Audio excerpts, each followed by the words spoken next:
আমাদের ভেতরে পারস্পরিক ঝগড়াঝাঁটি, মারামারি, নানা ধরনের দলাদলি হয়ে থাকে। এটা নতুন কিছু নয়।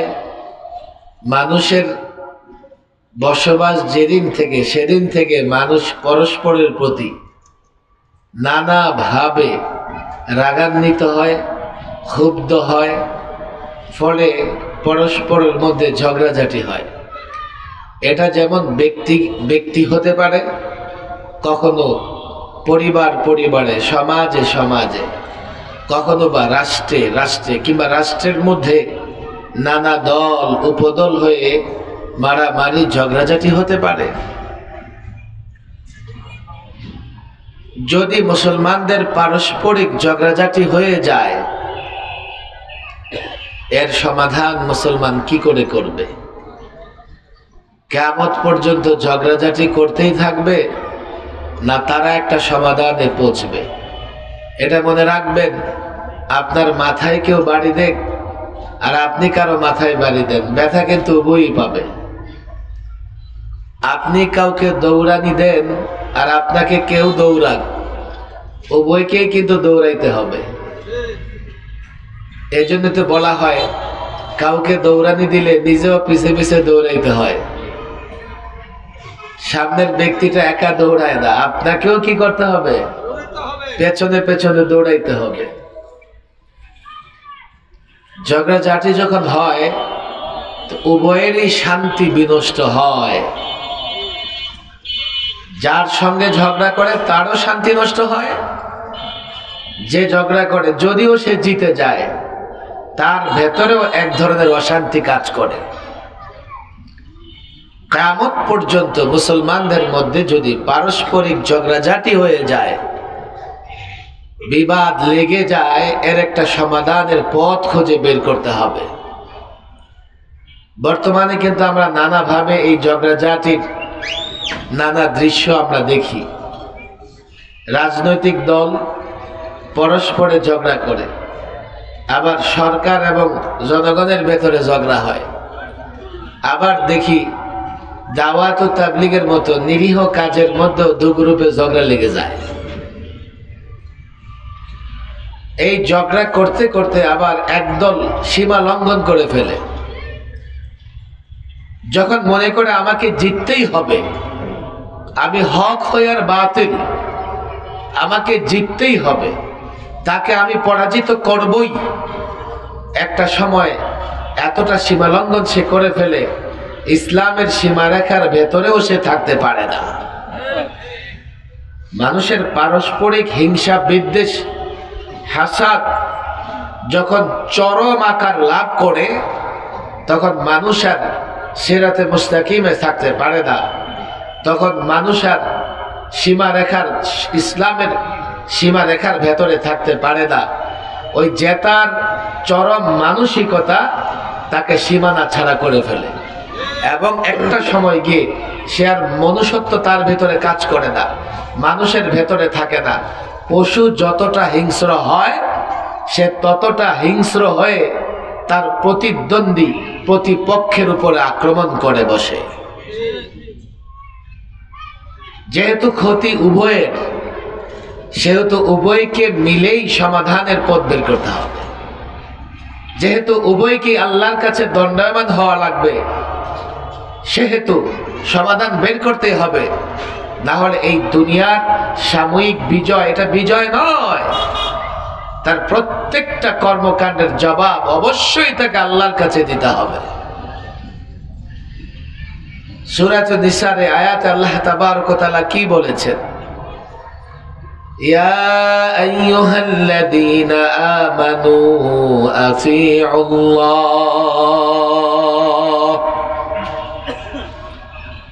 ওহে মুমিনের দলেরা, ওহে মুমিন মুসলমানেরা, শোনো শোনো। এখানে গোটা জনগোষ্ঠীকে আল্লাহ ডাক দেন নাই, ইমানদারদেরকে আল্লাহ ডাক দিয়েছে। ওরে ইমানদারেরা, শোনো, আতিউল্লাহ, আল্লাহর গোলামি, আল্লাহর দাসত্ব করো। এরপরে ও আতিউর রাসূল, রসুলের অনুসরণ করো সাল্লাল্লাহু আলাইহি ওয়াসাল্লাম।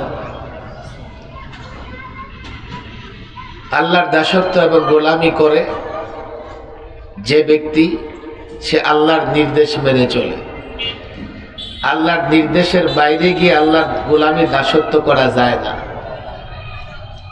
যেহেতু ডেমরা এলাকা, ডেমরা সারুলিয়া, ছোট্ট কালে যখন লোকদের ট্যাপ রেকর্ডারের যুগ ছিল, তখন, এখন আছে কিনা আমি জানি না, এখন আর রেডিও ট্যাপ রেকর্ডার মানুষ চালায় না, ডিজিটাল যুগ। প্রত্যেকের পকেটে পকেটে কি আছে? সিনেমা হল আছে।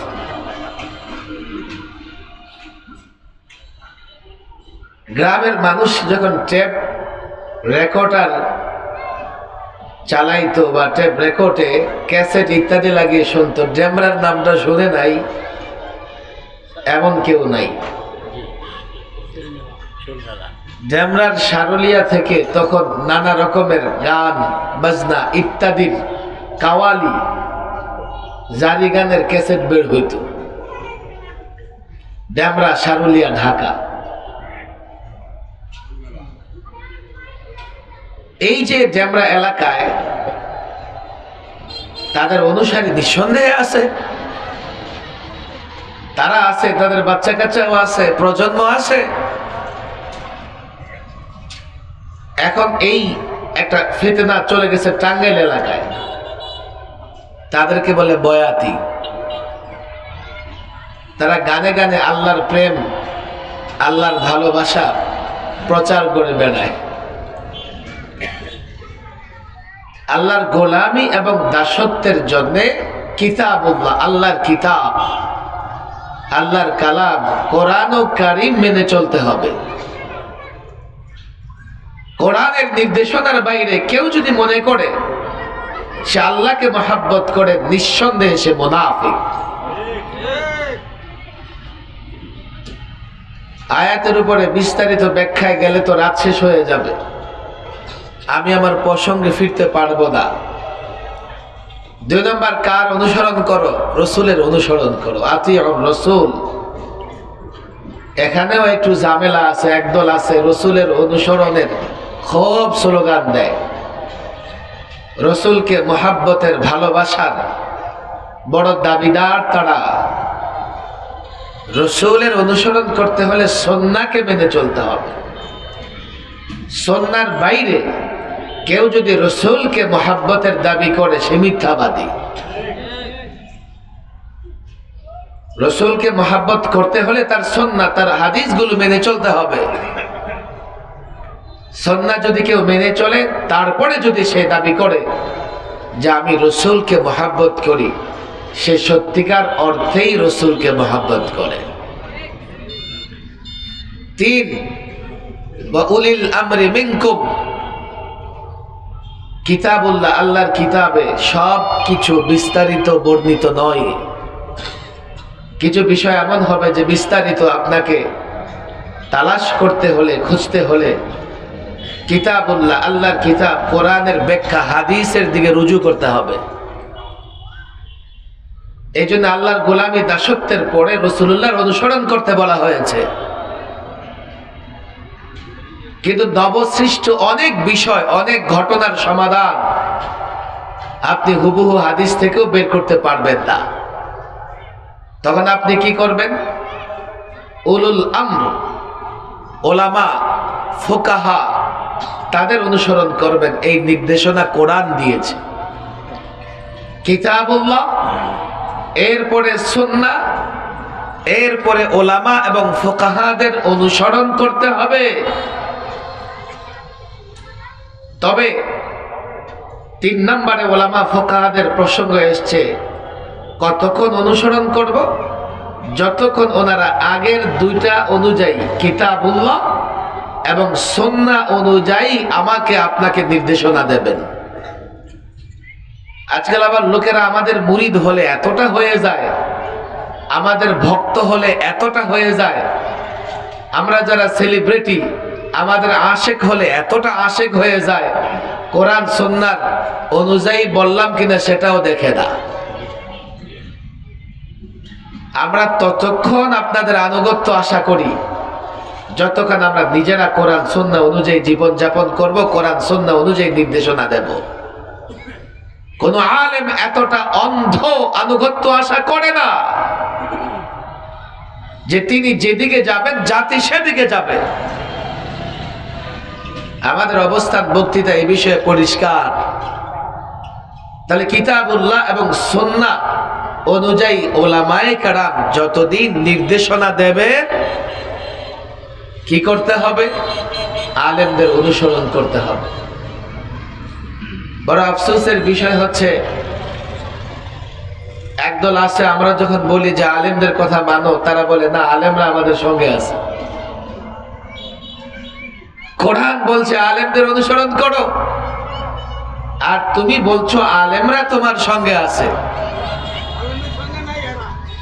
আলেমদের সঙ্গে নাই। দেখো রে ভাই, আলেমের মেমোরি কার্ডে কোরআন সুন্নাহ আছে। তুমি যদি আলেমের সঙ্গে থাকো, আলেম কোরআন সুন্নাহ অনুযায়ী চলবে, তুমিও কোরআন সুন্নাহ অনুযায়ী চলতে পারবে। তোমার মেমোরি কার্ডে কোরআন সুন্নাহ নাই, অন্ধকার। যেহেতু জ্ঞানের আলো তোমার নাই, তুমি যদি সামনে চলো, আলেম যদি তোমার পেছনে চলে, তুমি ড্রেনে পড়লে ওই আলেমও তোমার সঙ্গে ড্রেনে পড়বে। আর যার হাতে আলো নাই, তার পেছনে যদি কেউ চলে, দুনিয়ার লোকেরা তারে বুদ্ধিমান বলবে না। তদ্রূপ যে আলেম অন্ধের অনুসরণ করবে, সে আলেমকে আলেম বলা যায় না। এই ঝগড়াঝাটি হতে পারে। এই জন্য আল্লাহ তাবারক ওয়া তাআলা আয়াতটাকে এত সুন্দর এবং সুচারু রূপে, আল্লাহু আকবার, এই জন্যই তো আল্লাহ চ্যালেঞ্জ করেছেন, কোরআনে কারীমের একটা আয়াতের মতো আয়াত কেউ বানাতে পারবে না। ১৫০০ বছর আগে আল্লাহ নির্দেশনা দিয়েছেন, এখন এটাকে জীবন্ত মনে হয়। কিয়ামত পর্যন্ত এটা জীবন্তই থাকবে। কিয়ামত পর্যন্ত এই আয়াত, এই নির্দেশনা মানুষের জন্য পাথেয় হিসেবে কাজ করবে। যারাই এই আয়াত সামনে রাখবে, তারাই সহজে দ্বীনের উপরে অবিচল অটল থাকতে পারবে। فَإِن تَنَازَعْتُمْ فِي شَيْءٍ فَرُدُّوهُ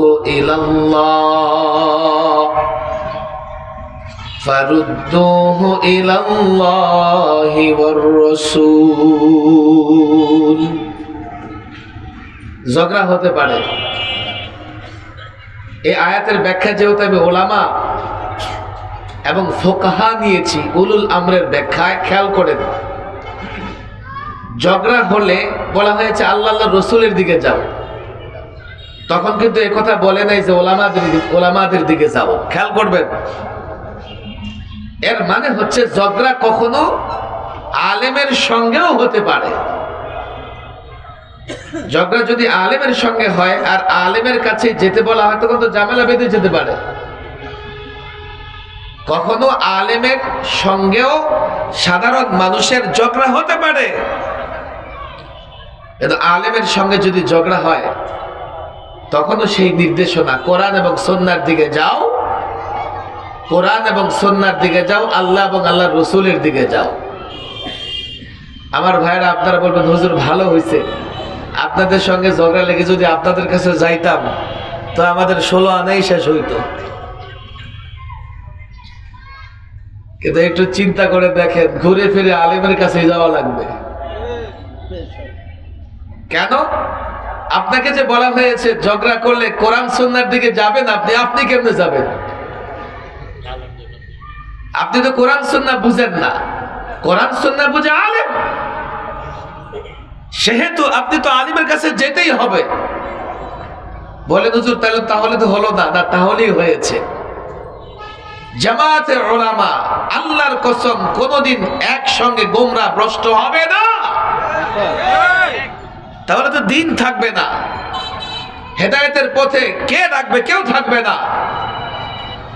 যদি কখনো এমন হয়, হতেও পারে কোন ব্যক্তি আলেম, নির্দিষ্ট আলেম, কোন একটা দলের আলেম ভুল সিদ্ধান্ত নিতে পারে, কিন্তু জামাতে উলামা, ইজমায়ে উলামা, সকল ওলামা কোনোদিন ভুল সিদ্ধান্ত নিতে পারবে না।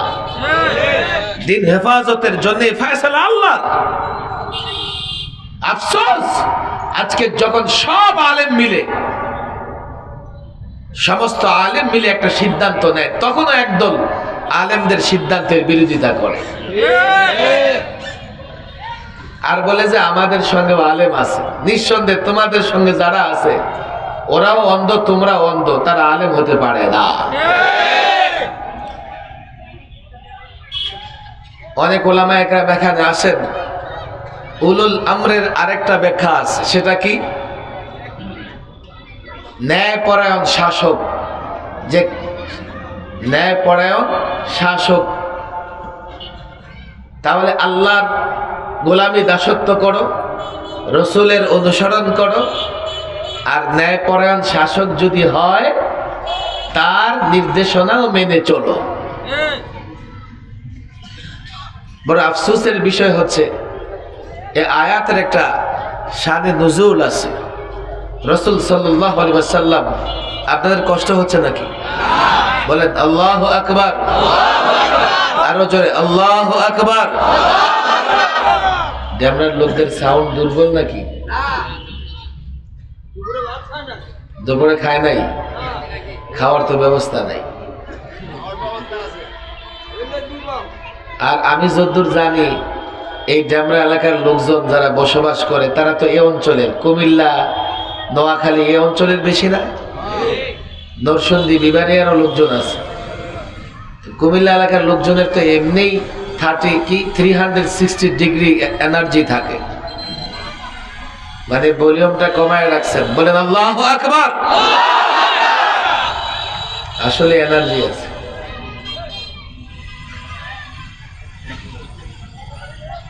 খেয়াল করেন, বোঝার চেষ্টা করেন। ন্যায়পরায়ণ শাসক যদি জনগণের কল্যাণে কোনো নির্দেশনা জারি করে, তো মাসআলা হচ্ছে, ফাতোয়া হচ্ছে তার নির্দেশ মানতে হবে। জনগণের কল্যাণে যদি কোনো আইন আসে তা মানতে হবে। কিন্তু এখনো দেখেন, আমি যদি এই ব্যাখ্যা করি, ঝগড়াঝাটি হলে এই কথা বলা হয় নাই যে শাসকের কাছে যাও, তখনও কিন্তু বলা হয়েছে কার কাছে যাও? আল্লাহ এবং আল্লাহর রসুলের কাছে যাও। আর আল্লাহ আল্লাহর রসুলের কাছে যেতে হলে আলেমদের প্রয়োজন হবে। শাসকদের কথা কেন বলা হয় নাই? হতে পারে কখনো জনতা শাসকের সঙ্গেও ঝগড়া হতে পারে। যেমন এই পলাতক সরকারের সঙ্গে আমাদের 16 বছর ধরেই ঝগড়া চলছে। কথা ঠিক না বেঠিক? আর ইচ্ছে মতো আমাদের উপর জুলুম করছে। এই 16 বছরে 3 বার আমার মেহমানখানায় নিয়ে লম্বা সময় ধরে রাখছে, অনেক মেহমানদারি করছে, আর মনে করেছে যে কোনোদিন এই সূর্য অস্তমিত হবে না।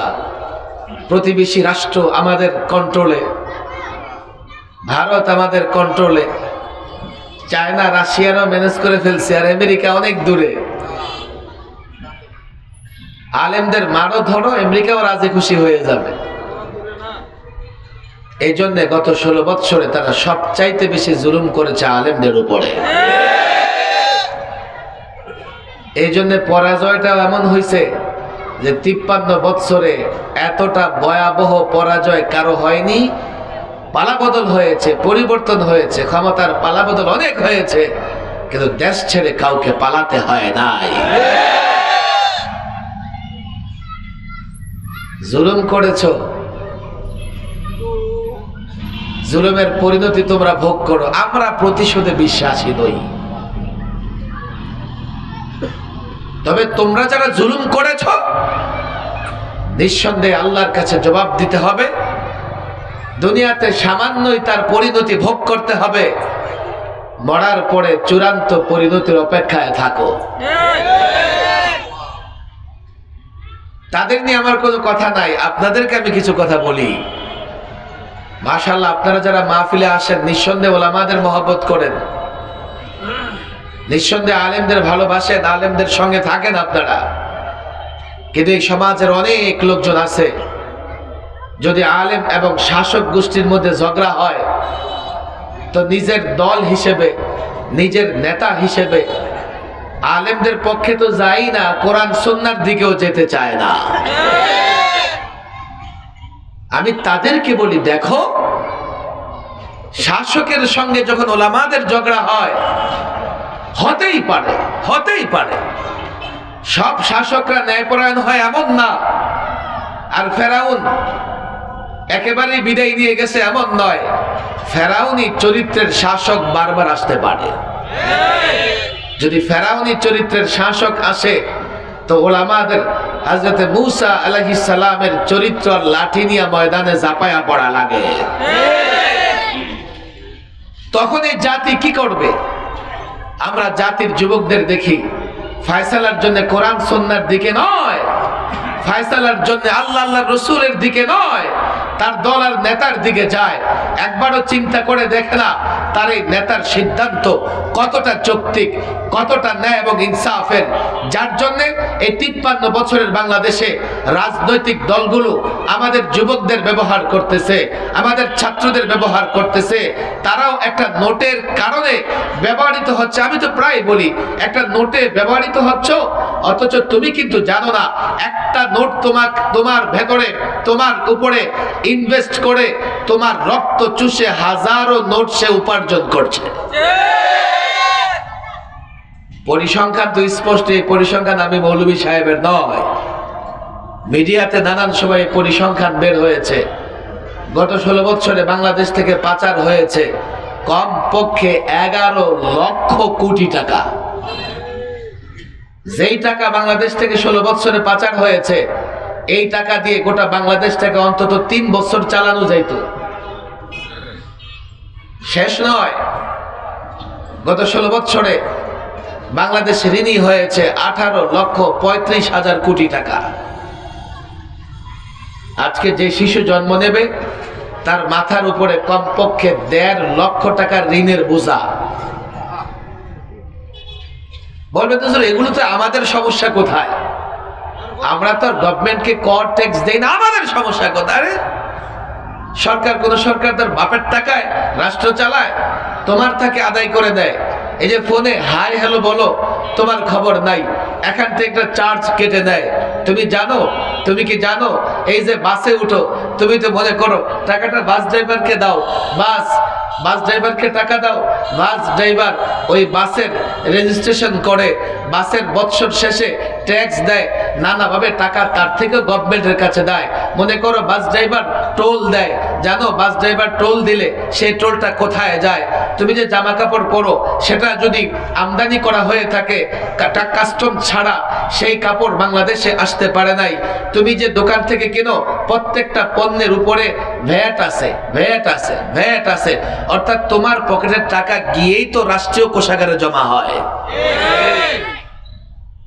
তারা যা খায় তোমার টাকায়, তারা যে গাড়িতে পেট্রোল পড়ে তোমার আমার টাকায়, তারা যে আলিশান বাংলায় থাকে, গণভবন বলো আর তুমি পদ্মা অতিথি ভবন বলো, প্রত্যেকটার বৈদ্যুতিক বাল্ব যে জ্বলে এর পেছনেও তোমার আমার টাকা আছে। দেশের 1 টাকা যদি দুর্নীতি হয়, 1 টাকা যদি পাচার হয়, সে টাকা তোমার আমার। কেন বুঝবার চেষ্টা করো না?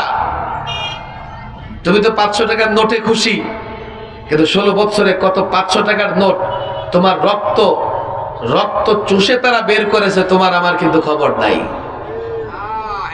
এই যুবকদের আমি বারবার বলি, আমার দেশে রাজনৈতিক আনুগত্য এতটা হয়, ধর্মের আনুগত্য লোকেরা এতটা করে না। ধর্ম একদিকে, রাজনীতি একদিকে।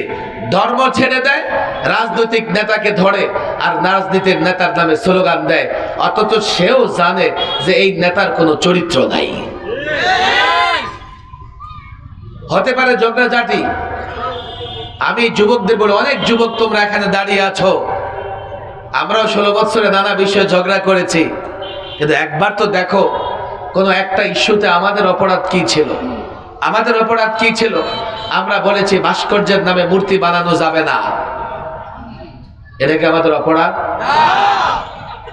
আমি যুবকদের বলি, শোনো, একটু মন দিয়ে শোনো, যদি বুঝো তো তোমরা আলেমের মাথায় বাড়ি দিতে পারবে না, আঘাত করতে পারবে না। শাসক গোষ্ঠী মুষ্টিমেয় কয়েকজন আমাদের উপর ক্ষুব্ধ তো হবেই, তারা দেশে রাজত্ব করতেছে। কিন্তু তুমি যুবক আমার বিরুদ্ধে কেন যাবে? তুমি যুবক আমার বিরুদ্ধে কেন স্লোগান দেবে?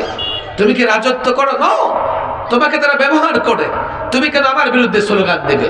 তুমি কেন ইমামের বিরুদ্ধে স্লোগান দিবে? তুমি কেন আলেমের বিরুদ্ধে স্লোগান দেবে?